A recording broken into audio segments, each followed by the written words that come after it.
Bom dia a todos. É com todo o prazer que estou aqui no 26º encontro da ENACOR e no 49º da RAPV para partilhar convosco alguma da experiência portuguesa em concessões rodoviárias. Experiência essa que me tem sido muito útil e tem sido uma mais-valia para os trabalhos que tenho efetuado aqui no Brasil, país que eu tenho visitado nos últimos 15 anos, provavelmente mais de 50 vezes, normalmente em termos de trabalho, embora como turista também já 2 ou 3 vezes o fiz. Vou começar então por fazer esta apresentação, a que dei o título Relevância das otimizações de projetos em concessões rodoviárias, experiência portuguesa entre 1997 e 2015. Este título aparece porque realmente as otimizações de projeto nas concessões rodoviárias a partir de 1997 foram fundamentais para que os grupos concorrentes que tinham que fazer projetos nas fases de licitação se tornassem mais competitivos e pudessem ganhar essas licitações. A apresentação vai ser dividida em 6 partes. Uma primeira parte com a evolução da rede de autoestradas em Portugal, no fundo um pequeno histórico daquilo que foi a evolução da rede de autoestradas desde o início, em 1944 até aos dias de hoje. Depois, uma segunda parte em que faço uma abordagem ao regime de concessões privadas, os concursos públicos internacionais, um regime que foi implementado a partir de 1997 e que contribuiu de forma fundamental para a grande expansão de autoestradas em Portugal. Depois uma terceira parte em que falo na qualidade de projeto como fator diferenciador na qualidade das propostas. Como eu referi acima, esta qualidade de projeto, principalmente na fase de licitação, foi fundamental para que os grupos concorrentes pudessem ter uma mais-valia nas suas propostas que as tornassem mais competitivas e que potenciassem o ganhar dessas licitações. Depois uma quarta parte em que mostro alguns exemplos concretos de otimizações de traçado que se fizeram nessas fases de licitação, de algumas concessões. Portanto, isto são mesmo factos reais que aconteceram. Trago aqui exemplos de 2 concessões, das mais recentes, que mesmo assim, quando estamos a falar das mais recentes em Portugal, já estamos a falar em concessões com 10 anos. Depois uma quinta parte em que faço umas conclusões daquilo que são realmente o que é que pode potenciar as otimizações de projeto. No fundo é uma engenharia de valor que como atualmente se fala muito do value engineering, no fundo é isto que estamos a fazer quando estamos a falar em otimizações de projeto. Depois, por último, faço uma abordagem à fase de exploração, uma pequena abordagem, porque para que uma concessão funcione é necessário sempre um bom projeto, uma boa construção, mas também uma boa manutenção.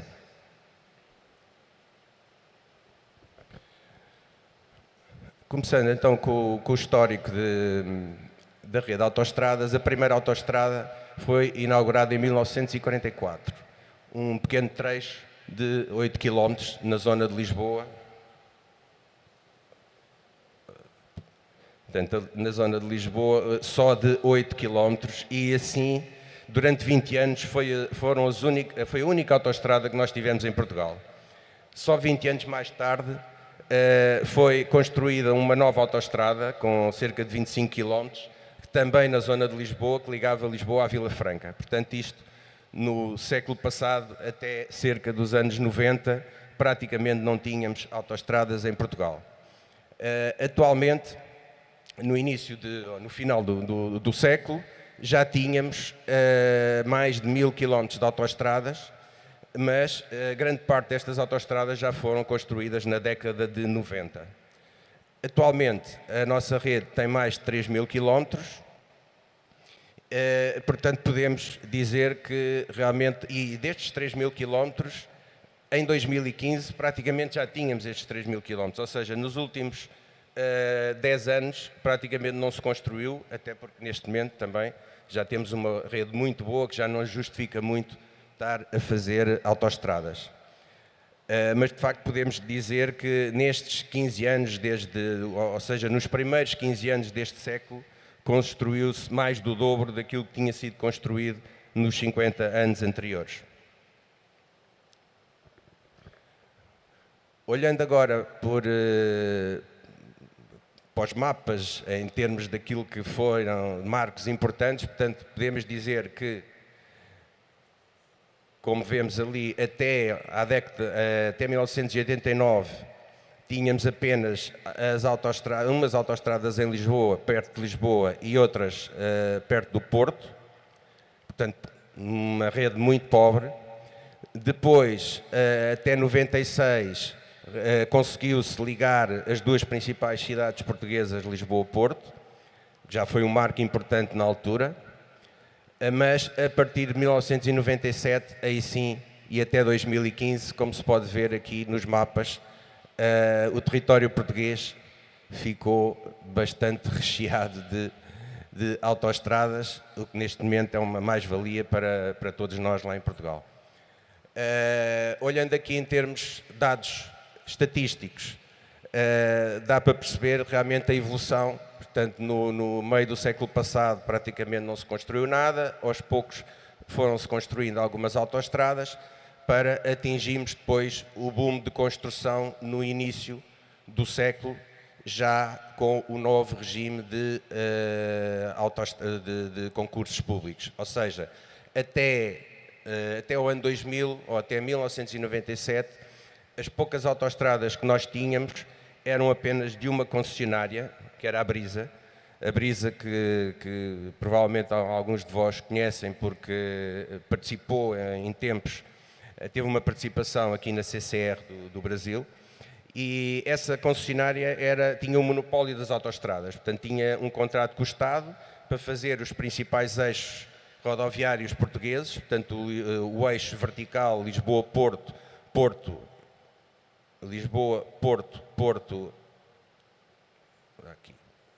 Porto-Valença, portanto Porto até à fronteira com a Espanha, e depois, já aqui no final do século, de Lisboa até ao Algarve.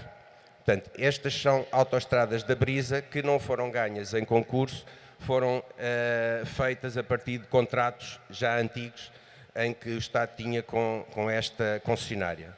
A partir de 1997, então, o Governo implementou um regime de parcerias público-privadas com novas concessionárias, portanto abriu concursos públicos e isso foi fundamental para que se construíssem todas essas autoestradas, esta extensão de autoestradas que temos até hoje. Para além destas autoestradas, temos também mais algumas vias a que não chamamos autoestradas, mas no fundo têm perfil de autoestrada. São vias que normalmente estão junto aos grandes centros urbanos, como Lisboa, Coimbra e Porto, e que, de facto, também podemos adicionar aos tais 3.000 km que eu referi no slide anterior.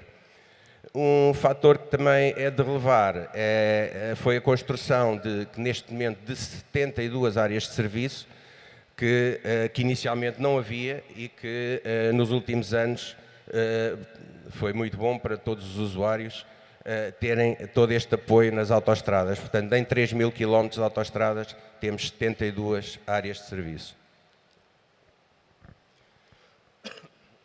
Apenas aqui agora 3 fotografias só ilustrativas daquilo, 3 tipos de autoestradas. Portanto, a primeira que eu referi há pouco, a primeira autoestrada foi construída em 1944, portanto Lisboa-Cascais, o tal trecho de 8 km, como veem tinha ainda pavimento rígido. Depois aqui uma autoestrada mais recente, já no regime de novas concessões, que é a autoestrada transmontana, no norte do país. Portanto, esta foto é só para ilustrar. O nosso país no norte é muito montanhoso e, portanto, foi necessário fazer muitos viadutos e muitos túneis.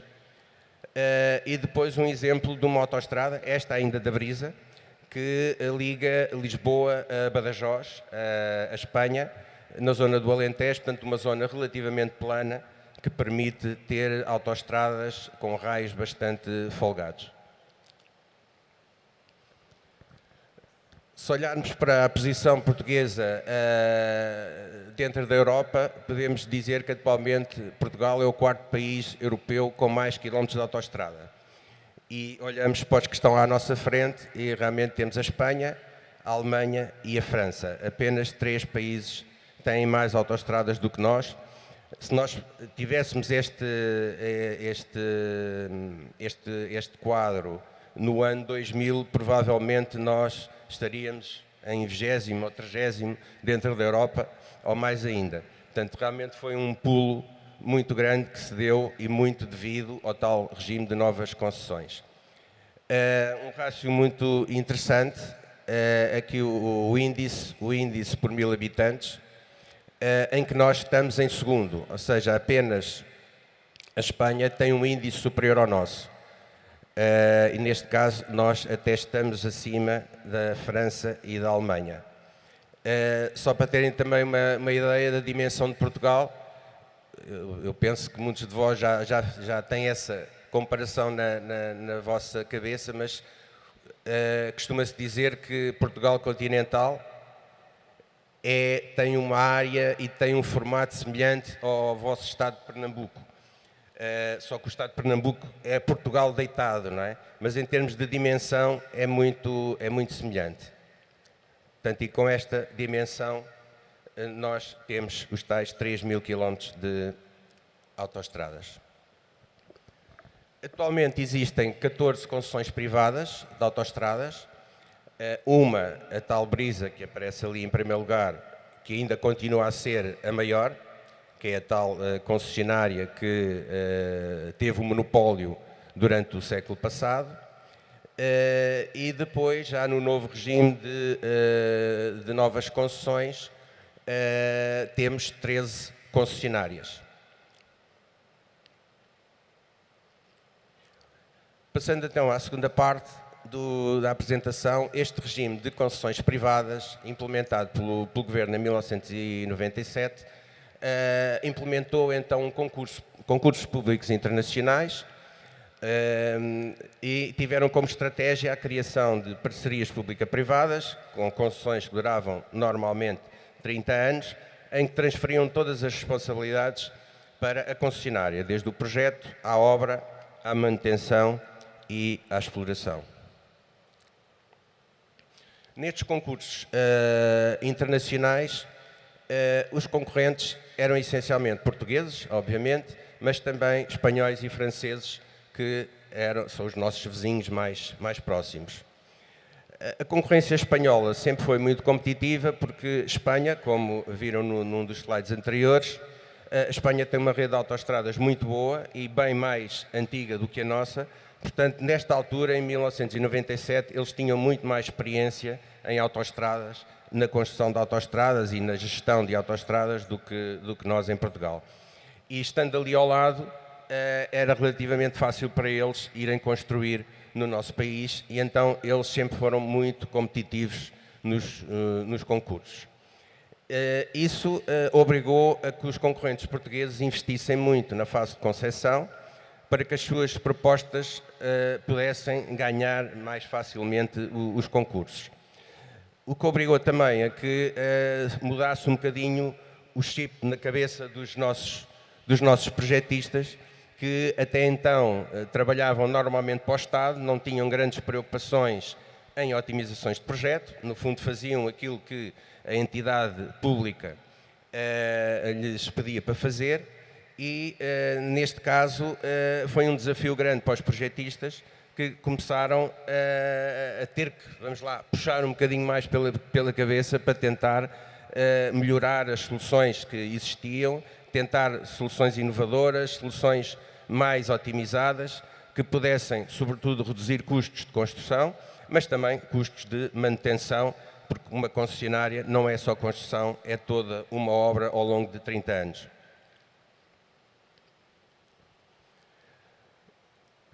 Dos concorrentes portugueses, houve um concorrente que se destacou dos restantes, que foi o concorrente liderado pela maior construtora portuguesa, a Mota-Engil, que provavelmente muitos de vocês já ouviram falar. E construtora esta, ou grupo este, a que eu tive ligado como elaborando vários projetos e fazendo a coordenação de todos os projetos destas licitações. Portanto, a Mota-Engil, destas 13 concessões que eu referi anteriormente, ganhou 7, ou seja, ganhou mais de metade das licitações. Num total de 1.350 km de construções novas, das quais acabaram por ser só construídas 869, isto porque na última concessão que foi ganha, que foi a concessão do Pinhal Interior, em 2012, 2013, Portugal foi objeto de ajuda financeira por parte do FMI e isso obrigou a que algumas concessões tivessem que ser interrompidas e, portanto, não chegaram ao fim. De qualquer maneira, ainda se construiu bastante desta última concessão.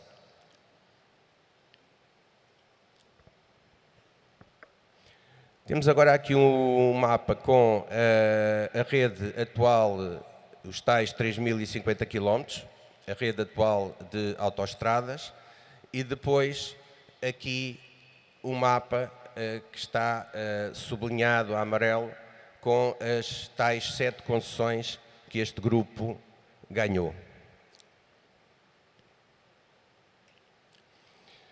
Agora, porque é que, pode-se perguntar, e porquê é que este grupo ganhou tantas concessões, tendo a concorrência tão forte espanhola e tendo também, obviamente, a concorrência de outras empresas portuguesas? O grande fator, provavelmente o maior fator que contribuiu para o sucesso, foi de facto o grande investimento que o grupo fez na fase de projeto e principalmente na fase de licitação. Como estratégia, antecipar o projeto antes do início da licitação. Isso é um fator fundamental. Normalmente, as licitações não aparecem de um dia para o outro, isto é como aqui no Brasil. Também, quando há uma licitação, normalmente com alguns meses de antecedência, já se sabe que ela vai acontecer e, portanto, este grupo iniciava logo os trabalhos assim que tinha informação que ia haver uma concorrência.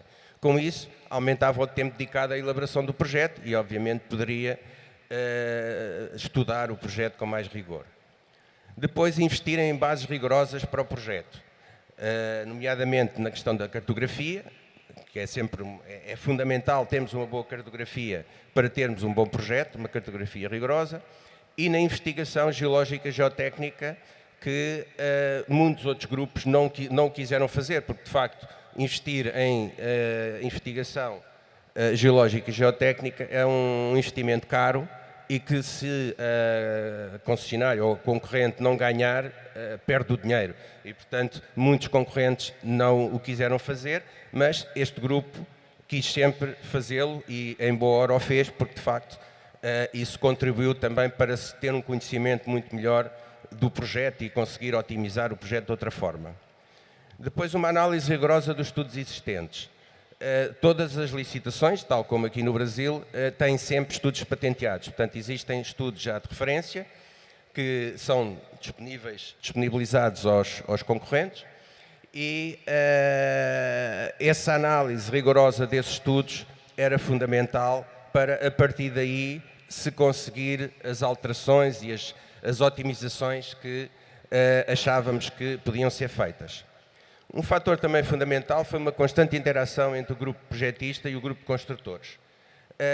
Isto ao contrário também do que existia antes, quando se trabalhava diretamente para o Estado, em que essa interação era impossível de ser feita porque não havia construtores ainda envolvidos.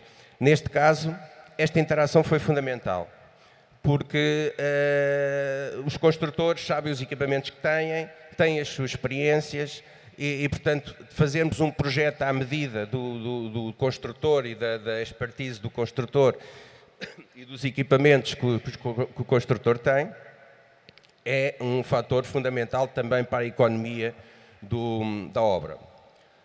E, por fim, um foco constante nas otimizações de projeto, tal como eu já referi, era sempre fundamental. Nós, assim que víamos um estudo, éramos logo muito forçados, pelo nosso cliente, que era a concessionária, a tentar arranjar soluções que otimizassem, que reduzissem custos, que tornassem a nossa proposta mais competitiva. Estas otimizações, obviamente, foram sempre conseguidas em várias especialidades do projeto, desde até da própria iluminação, até a drenagem, até em todas as especialidades, mesmo em algumas que não têm um custo tão grande na obra, mas, como nós costumamos dizer lá em Portugal, por €1 se ganha e por €1 se perde uma licitação. Portanto, tudo era importante, mas, de facto, o maior foco era nas especialidades que tinham mais relevância em termos de custo, como sejam as terraplanagens, os pavimentos e as obras de arte especiais. Fazendo só um resumo muito breve daquilo que podemos focar como fatores importantes em cada uma destas especialidades, nas terraplanagens, uma redução de volumes de escavação e aterro e uma procura de um balanço equilibrado ao longo da linha, um balanço de terras, é fundamental para se ter uma economia de custo de construção. Depois, nos pavimentos, otimizações das estruturas de pavimentos em função dos estudos de tráfego, que também eram feitos pela concessionária, e em função da caracterização geológica e geotécnica que era feita, como eu já referi, como resultado da investigação geológica que era feita nestas licitações. Um fator também que foi importante foi tentar perceber qual a melhor estratégia, se era ter uns pavimentos, uma estrutura de pavimentos mais robusta inicialmente e depois os períodos de grandes reparações ao longo da concessão podiam ser mais passados no tempo, ou se por outro lado era preferível ter custos de construção mais baixos, mas agravados depois por custos de manutenção mais altos, porque as estruturas de pavimento menos robustas, obviamente, exigem depois outro tipo de manutenção. A nível das obras de arte, houve sempre uma aposta muito forte nas soluções pré-moldadas, soluções que normalmente o governo português não utilizava quando os projetos eram geridos diretamente por eles, e custou-lhes um bocadinho a aceitar a ideia, mas acabaram por aceitar porque realmente se revelou serem soluções bastante competitivas e bastante boas. Depois haver uma repetitividade de soluções. Esta repetitividade, por exemplo, se nós tivermos várias obras de arte sempre com o mesmo tipo de viga, sempre com o mesmo tipo de vão, obviamente isso traduz em economia na construção, no custo final da construção. E depois uma adequação das soluções aos equipamentos do construtor. Isto era fundamental porque cada construtor está habituado a fazer as coisas à sua maneira, tem os seus equipamentos e equipamentos normalmente muito caros, e se puder utilizá-los em vez de ir comprar outros equipamentos, obviamente isso traduz numa economia bastante grande no custo final. Para todas estas otimizações foi fundamental sempre ter um estudo de traçado muito otimizado, porque no fundo o estudo de traçado acaba por estar na base de todas estas otimizações, principalmente de terraplanagens e de obras de arte especiais. Não falo tanto de pavimentos, que aí é diferente, mas a nível de terraplanagens e de obras de arte especiais, ter um estudo de traçado otimizado é fundamental para reduzir depois os custos nessas duas especialidades. Falando, por exemplo, como já falei atrás, num equilíbrio, isto a nível de terraplanagens, num equilíbrio de volumes de terras, numa redução da altura de aterros e escavações, numa melhor adaptação à orografia do local, depois na tentativa de redução de extensão de túneis, porque de facto os túneis é sempre a estrutura mais cara numa obra, uma tentativa de redução de extensão de viadutos, que é também uma estrutura muito cara. Depois uma opção por zonas de melhores características geotécnicas. Como sabemos, o traçado em certas zonas, por exemplo, quando estamos a atravessar zonas com solos moles e coisas assim, tornam-se soluções bastante caras. Portanto, o traçado também tentava fugir a essas zonas com piores características. E depois também uma opção por zonas com menores exigências ambientais, porque existem muitas medidas de minimização ambiental que são necessárias implementar e que se nós, estou-me a lembrar, por exemplo, barreiras acústicas, se nós fugirmos de zonas mais urbanas, com certeza não precisamos de ter tantas barreiras acústicas. Pronto, tudo isto, o traçado, a escolha de um bom traçado é fundamental. Como eu me referi atrás, de todas estas otimizações, terraplanagens, viadutos, túneis, o nosso foco depois, no final das contas, acabou por se concentrar principalmente nas duas estruturas de maior custo, como sejam os viadutos e os túneis, e é sobre estas duas estruturas que eu depois, a seguir, vou falar das otimizações, dos factos concretos, das situações reais que aconteceram. Pronto, e passava então à quarta parte, em que vou focar aqui alguns exemplos concretos de otimizações que foram feitas em algumas concessões. Eu trago aqui exemplos das duas últimas concessões que este grupo ganhou, até porque situações mais antigas às vezes é mais difícil conseguir encontrar elementos que possam ilustrar essas otimizações, mas ainda consegui arranjar alguns exemplos, porque apesar de tudo estas foram as últimas, mas já são concessões que já têm 12, 13, 14 anos, portanto já são concessões com algum tempo. Portanto, o primeiro exemplo que trago aqui é da concessão de Douro Interior. Portanto, o Douro Interior é na zona norte interior do país, é uma zona relativamente esquecida, vamos dizer assim, de Portugal, em que anteriormente tinha acessos muito difíceis, e esta concessão foi fundamental para desenvolver toda aquela zona norte interior do país. É uma concessão com uma extensão de 242 km, dos quais 14 são em perfil de autoestrada. O primeiro exemplo que eu trago aqui é um exemplo num trecho entre Mursa e Nozelos, portanto um trecho com cerca de 14 km. Portanto é um trecho, como podem ver, é um trecho com um traçado muito sinuoso. Isto é numa zona muito montanhosa, toda a zona norte de Portugal é muito montanhosa, e este foi o estudo que foi patenteado a concurso, que tinha cerca de 2 km no total de viadutos e tinha um túnel com 200 metros. Destes 2 km de viaduto, tinha uma ponte, que é a ponte sobre o rio Toa, que tinha 780 metros, mas para além disso tinha uma altura ao solo máxima de 200 metros.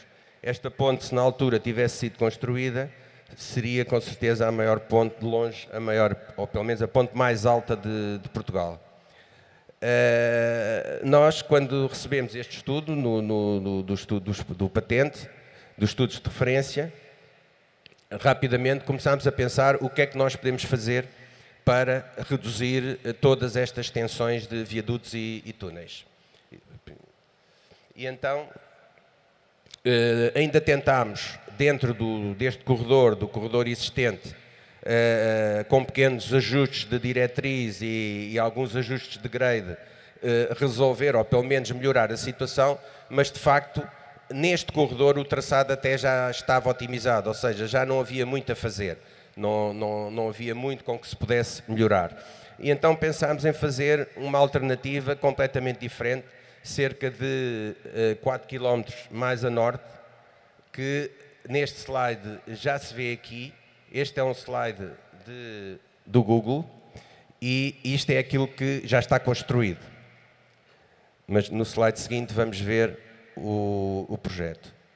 Pronto. Este foi o projeto que nós acabámos por propor ao Estado e que foi aceito. Foi um projeto que até era ligeiramente mais extenso, tinha 15 km em vez de 14, mas conseguimos fazer um traçado em que eliminámos todos os viadutos, com exceção, obviamente, da ponte sobre o Rio Tua, porque essa aí seria... O Rio Tua está aqui, portanto esta aqui seria impossível, mas todos os outros viadutos conseguimos eliminar.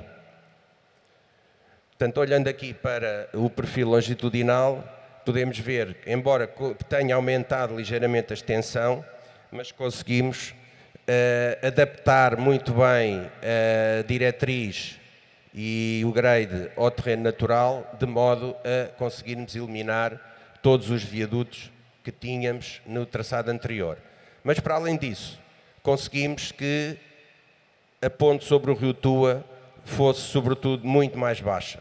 Portanto, passámos de 200 metros para 150 metros, que altera completamente o custo da obra, para além de termos alterado também, ou reduzido também, a extensão da ponte. Fazendo aqui um comparativo entre esta ponte, isto está sobrelevado, não é? 10 vezes, isto é um perfil longitudinal, portanto dá para perceber o que era a ponte anterior e o que passou a ser. Olhando agora já mais numa ótica já sem ser sobrelevado, portanto dá para perceber que a ponte anterior era uma ponte com 5 vãos, que tinha como pilar mais alto um pilar com 135 metros, embora a distância ao solo, ao rio, fosse de 200, e passou a uma ponte com 3 vãos, com 150 metros ao rio, como eu disse anteriormente, mas sobretudo com 90 metros de pilar mais alto em vez dos 135 metros. Isto é uma fotografia da ponte que foi construída, portanto são dois ângulos da ponte. Aparece esta ponte é uma ponte mais antiga, que já existia, uma ponte de uma estrada nacional que, tendo características mais baixas, permitiu que o traçado dessa ponte fosse também mais baixo, e outro ângulo da ponte, portanto, mesmo com as reduções que nós fizemos, esta ponte é uma ponte que impressiona, que realmente é uma ponte bastante alta, e agora imaginemos o que era uma ponte com mais 50 metros ainda do que o que está aqui. Em termos de custo, e obviamente isto não são custos reais, isto são estimativas daquilo que poderiam ser os custos desta obra se fossem feitos hoje, ou aos custos de hoje, à moeda de hoje, e que depois transformei aqui em reais.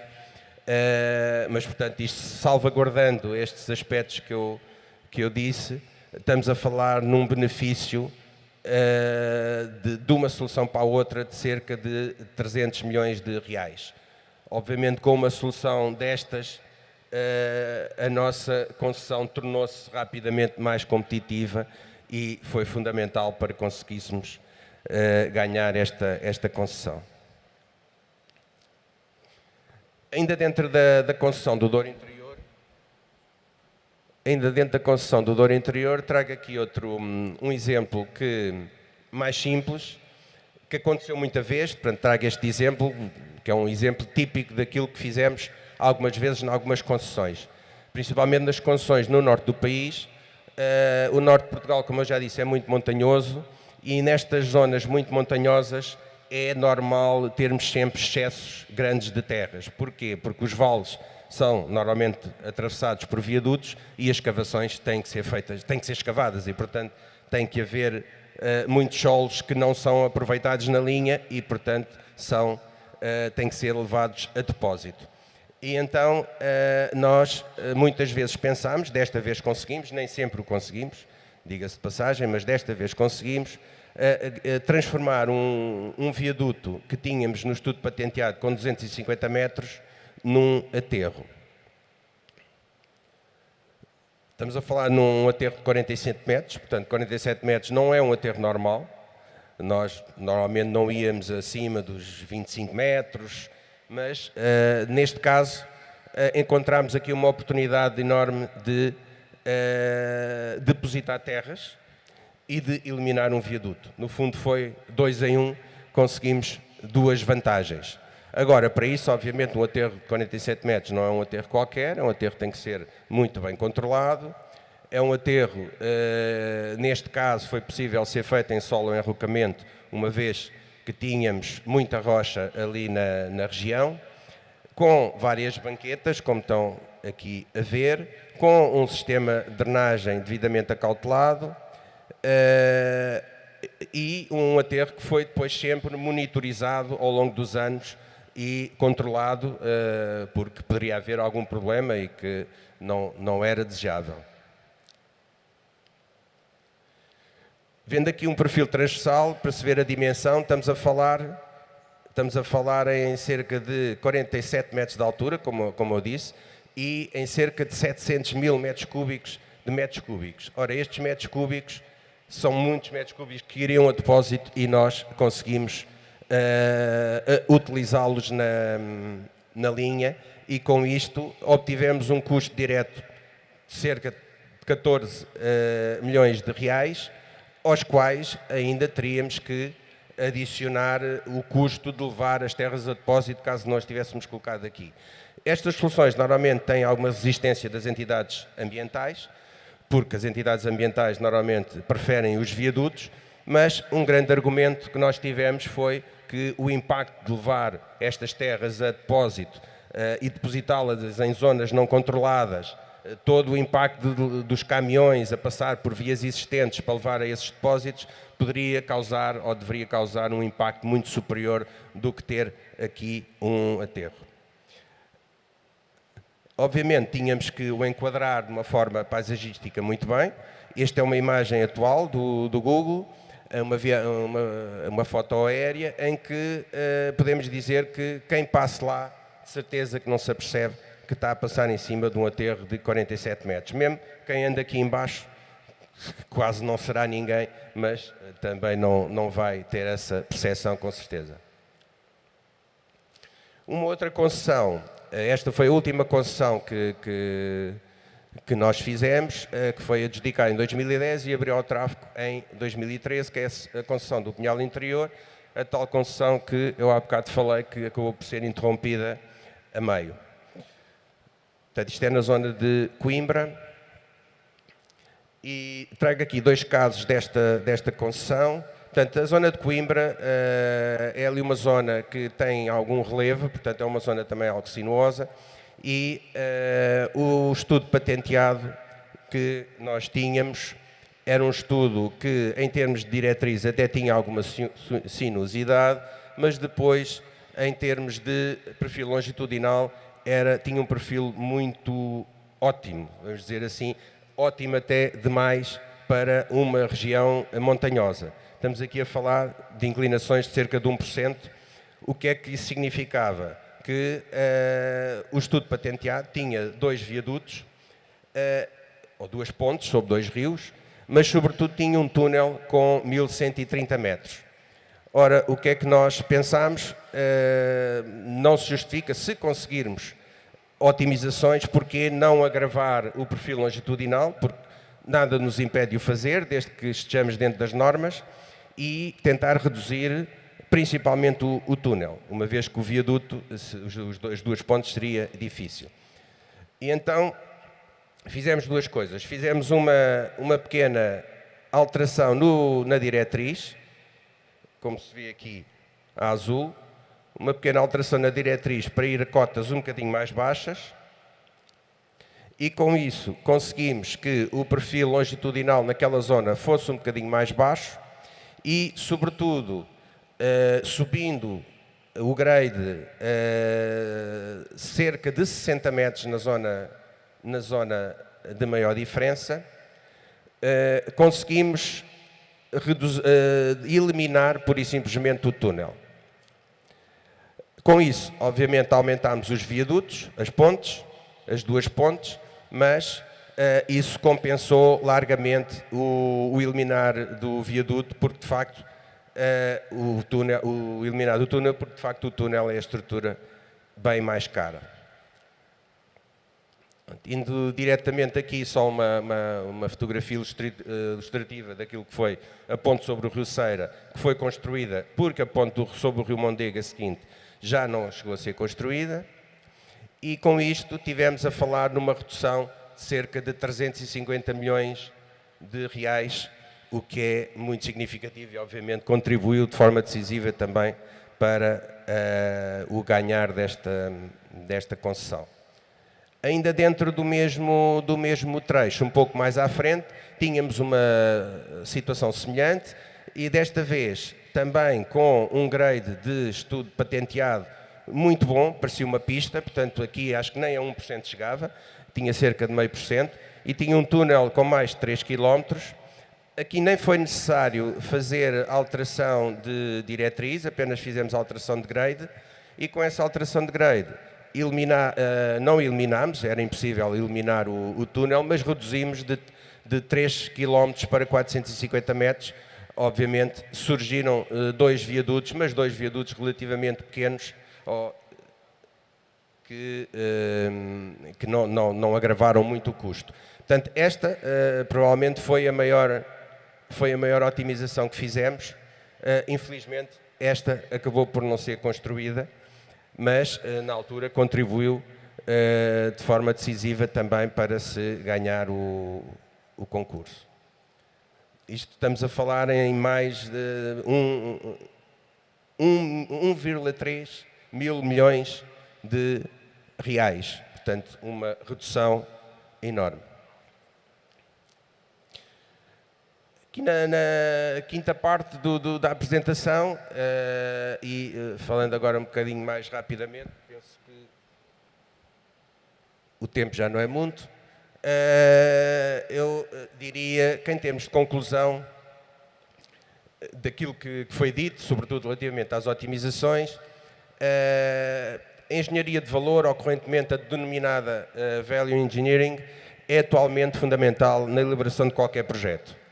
Este Value Engineering tem como objetivos as otimizações de projeto, que resultam normalmente em redução de custos de construção e, eventualmente, também nos custos de manutenção e exploração. A otimização do custo de construção aumenta a competitividade das empresas construtoras, podendo apresentar propostas mais vantajosas e, consequentemente, ganhar as concorrências. A otimização do custo de construção aumenta a rentabilidade das empresas construtoras, que poderão obter maiores margens de lucro ou oferecer menores preços para a execução dos serviços. A otimização dos custos de construção beneficia também as entidades públicas que lançam as concorrências, pagando menos pela mesma obra. Portanto, tudo isto que eu estou aqui a dizer do Value Engineering não se aplica só a concessões. Portanto, aplica-se, no fundo, a tudo que mete projeto, seja o cliente uma concessionária, seja o dono final da obra, seja a entidade pública. Fazer Value Engineering num projeto há sempre alguém que vai ganhar com isso e portanto, é fundamental atualmente ter essa metodologia. Aqui, por exemplo, no Brasil, faz muito RDCs e, portanto, num RDC é fundamental também ter essa metodologia. As otimizações de projeto podem ser conseguidas em todas as especialidades, devendo, no entanto, ter-se como maior foco as especialidades que apresentam maior percentagem no custo global da obra. No caso das obras rodoviárias, tanto como eu já referi, terraplanagens, obras de dados especiais e pavimentos. Terraplanagens e obras de dados especiais, também como eu referi atrás, são fortemente relacionadas com as opções de traçado geométrico.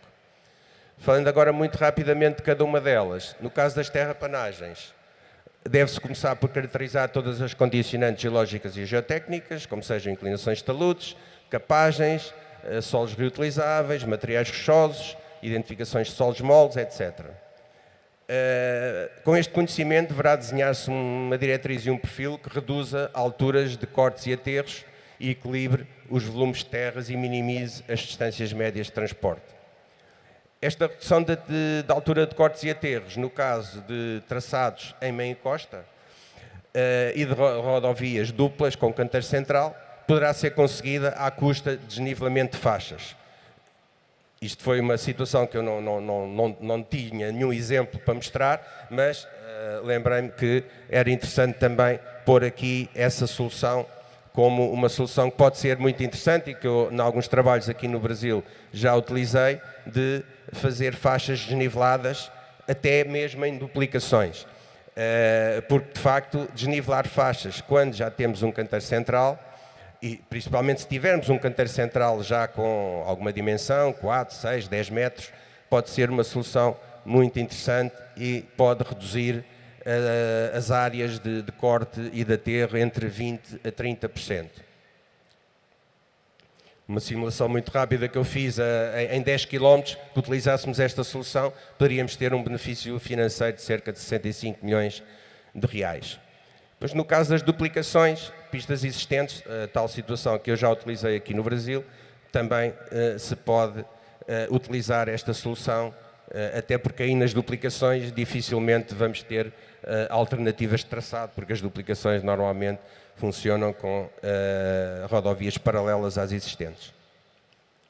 No caso dos viadutos, a otimização dos custos de viadutos pode ser conseguida com a melhor adequação da solução estrutural do viaduto, mas a montante, a otimização do traçado é fundamental para se conseguir um viaduto mais curto, mais baixo ou simplesmente a sua eliminação.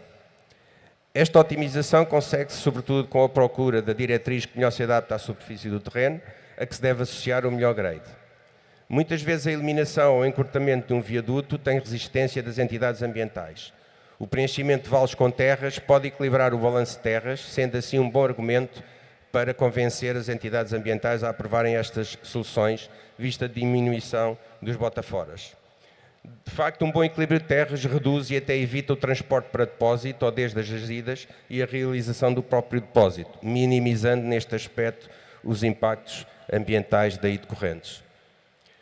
Relativamente aos túneis, a otimização do custo dos túneis pode ser conseguida também com a melhor adequação da solução estrutural do túnel e com a melhor metodologia de construção. Mas a montante, tal como no caso dos viadutos, a otimização do traçado é fundamental para se conseguir um túnel que seja executado em zonas geotécnicas mais favoráveis, que seja mais curto ou simplesmente que seja eliminado. Ao contrário dos viadutos, grandes diferenças altimétricas, superfície de terreno barra cota da via, são normalmente favoráveis, pois a tendência genérica é os solos rocha melhorarem com a profundidade. No entanto, sempre que possível, deve-se explorar a possibilidade de eliminar o túnel, não só por questões de custo de construção, como por questões de custo de manutenção e exploração ao longo do período de vida da estrutura e também por questões de segurança. Obviamente, esta questão da segurança é também um fator, um argumento muito forte junto das entidades ambientais, porque de facto um túnel é sempre uma estrutura que em questões de segurança, por muitos equipamentos que se apliquem na estrutura, é sempre diferente do que ter uma rodovia à superfície. Por fim, e para terminar, só uma breve referência à fase de exploração. Tudo isto tem que ser acompanhado, tem que haver um bom projeto, como referimos, tem que haver uma boa construção, devidamente controlada e fiscalizada, e depois, seja durante uma fase de concessão, no caso de concessões, seja noutra rodovia, mesmo que não seja concessionada, tem que haver uma manutenção muito boa e uma manutenção correta. Esta manutenção, tem que ter uma inspeção periódica, tem que ter um monitoramento de ativos rodoviários, um planeamento e gestão de ações de manutenção, uma evolução e predição dos danos, um histórico de intervenções. Para se conseguir esta boa manutenção, é fundamental ter um sistema de gestão de ativos. E quando estamos a falar em gestão de ativos, não estamos a falar só nas obras de arte, que tradicionalmente são os ativos mais monitorizados nas rodovias, mas estamos a falar em todos os ativos, desde os pórticos, de sinalização, até à drenagem, até às barreiras acústicas, às colunas de iluminação, às praças de pedágio, às estruturas de contenção, aos taludes e à telemática. E um bom sistema de ativos tem que gerir todos estes ativos de uma forma uniforme. Tem que ter uma facilidade de análise e gestão dos vários tipos de ativos através de conceitos transversais, tem que haver sinergias entre os ativos, tem que haver uma partilha de metodologias e de procedimentos, um planejamento de campanhas e de equipas e um planejamento de manutenção e de intervenção de menor custo de reparação. A Betar desenvolveu desde 1998, portanto há cerca de 25 anos, um sistema de gestão de ativos que inicialmente, até como o nome indica, era o GOA, portanto era uma gestão de obras de arte. Portanto, inicialmente era uma gestão apenas de obras de arte. Atualmente, este sistema é um sistema que pode gerir todos os ativos. Neste momento já vai na versão 11, o que permite já utilizar via web em offline e em tablet durante os trabalhos de campo, que facilita muito a inspeção, não só a inspeção, mas todo o tratamento dos resultados que se adquirem no campo, dashboards para controle periódico de desempenho, registros e histórico de inspeções realizadas, consultas parametrizáveis, criação de campanhas, planejamentos de atividades entre as equipas com atribuição de responsáveis, alarmística com envio de mensagens às entidades responsáveis, vários módulos adaptáveis às necessidades, maior rapidez de acesso à base de dados, menor investimento em treinamento, menor custo na evolução e manutenção tecnológica. Terminava só com uma ilustração daquilo que são alguns dos outputs desta nova versão deste sistema. Aqui com um pequeno filme da criação do modelo 3D do ativo.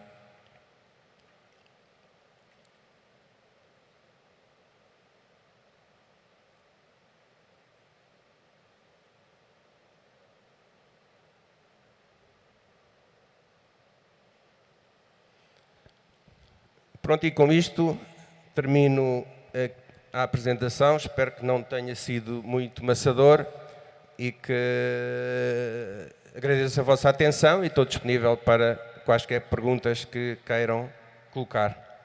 Muito obrigado.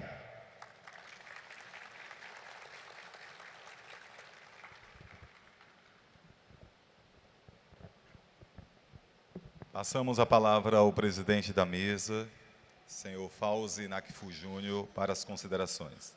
Bom dia, pessoal. Parabenizar o Dr. Paulo Jorge, agradecer por essa bela palestra aí.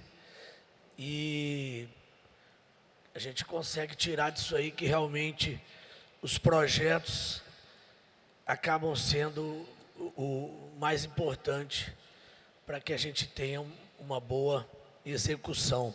E no Brasil, a gente ainda tem uma dificuldade com isso, Paulo, com a questão de você ter um projeto executivo, você ter um projeto bem feito, para que você possa ter uma evolução durante a execução. Dentre algumas situações que você apresentou para a gente, lá em Portugal, né? Você cita a questão da redução dos tamanhos das obras de arte. Aqui no Brasil, pelo menos na área que a gente trabalha, na região que trabalha, a gente tem aumentado algumas obras de arte em função da dificuldade de material para fazer os aterros, para fazer os encabeçamentos. E essas dificuldades, tanto com distância de transporte e até de jazidas, quanto na questão ambiental, liberação dessas áreas para a gente poder fazer isso. Eu queria saber, até como primeira pergunta, para o senhor se lá em Portugal existe uma facilidade maior nessa questão ambiental, que aqui é complicado.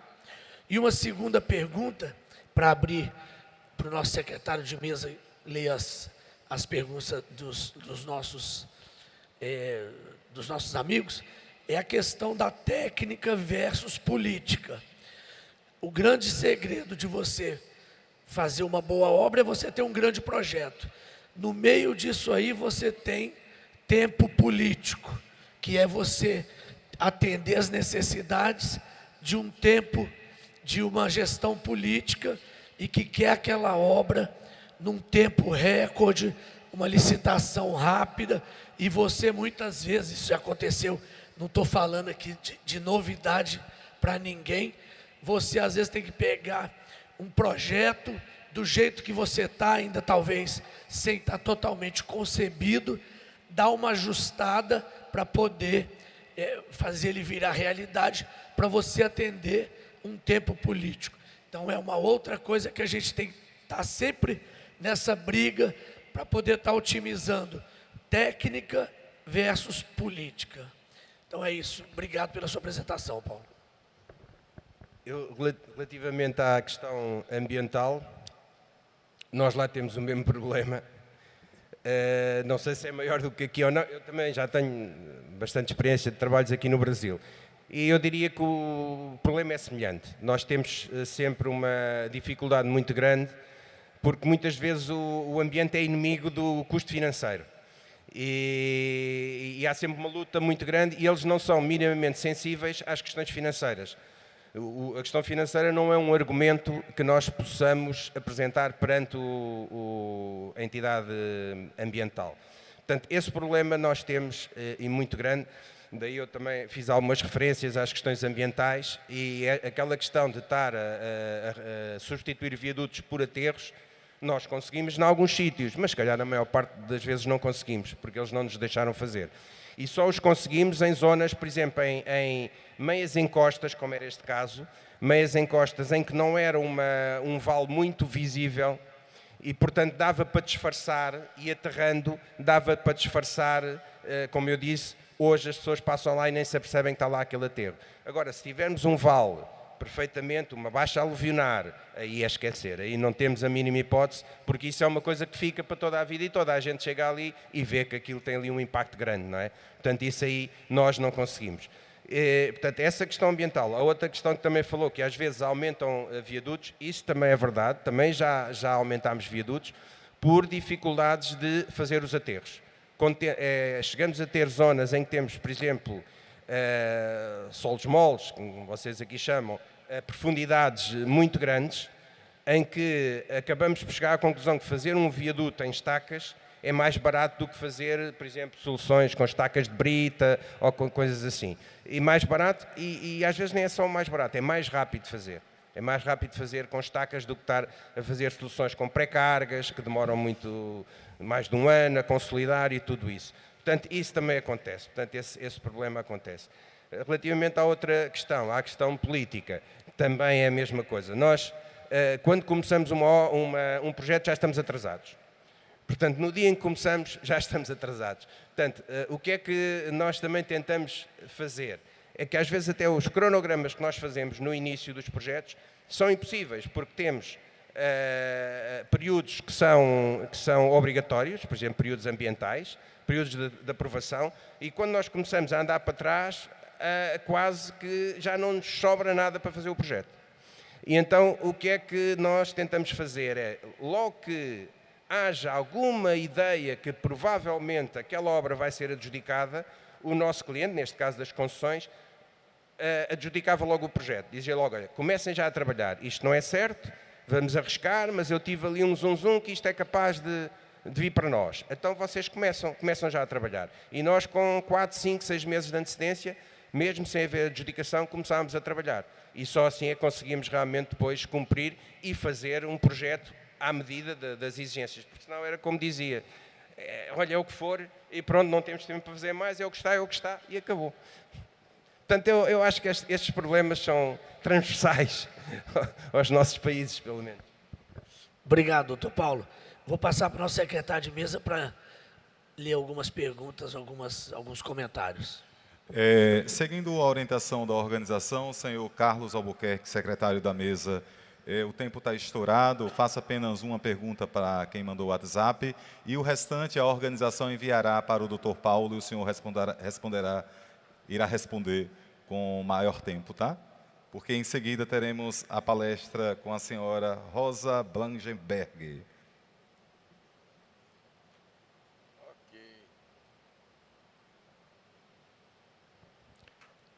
Bom dia, pessoal. O Tiago Souza, que ele é aluno de graduação de Engenharia Civil aqui na Universidade Federal, e ele pergunta, dentro do rol de atividades da Betar, pergunta ao nosso palestrante aqui, o Paulo Gomes, como é que a Betar funciona com relação aos processos de gestão de projetos, com todas essas etapas, inclusive as etapas preliminares, né, de produção já de conteúdo em vista de algum concurso que tem à frente, e depois que esse concurso se materializa, fazer a gestão de todas as disciplinas, consequentemente fazer com que esse cronograma seja o mais enxuto possível. Bom, para tudo isto é necessário uma coordenação realmente muito boa, porque todas estas atividades temos que ter sempre uma equipa de coordenação muito experiente e muito sénior para conseguir realmente atender a todos estes requisitos. Nós temos, para fazer estes projetos não são feitos por uma equipa só, não são feitos, são normalmente concessões muito grandes, são feitas por vários projetistas e a forma que nós temos de gerir tudo isto é realmente ter uma equipa de coordenação que esteja, vamos lá, acima de todas essas equipas de projeto e que esteja de uma forma neutra a gerir todos estes projetos e, simultaneamente, em fazer toda a interação com os clientes, porque neste caso os clientes normalmente também não é um cliente só. Normalmente estas concessionárias são concessionários, são grupos, consórcios de vários construtores e cada construtor tem também as suas ideias. Portanto, eu posso dizer que isto não é nada fácil de ser feito, requer muita experiência e realmente essa experiência nós temos de todos estes processos, destas 13 licitações que foram feitas, das quais 7 foram ganhas. Eu estou a falar, e uma vez que referiu Betar, eu estou a falar em meu nome próprio agora, não é? Não estou a falar propriamente da Betar. Agora, todo esse conhecimento que eu trago e toda essa experiência que eu tenho e que agora está a ser posto ao serviço da Betar e vai ser, com certeza, da mesma forma que foram geridos todos estes processos, todas estas concessões que faremos agora em situações que atualmente estão a acontecer em Portugal, no caso com outras concessões, como é o caso da alta velocidade, que neste momento está a acontecer em Portugal. Eu não sei se era este bem a pergunta, se eu respondi à pergunta. Não sei se quem fez a pergunta, se quiser ser um bocadinho mais específico. Não sei se dá para fazer isso ou não.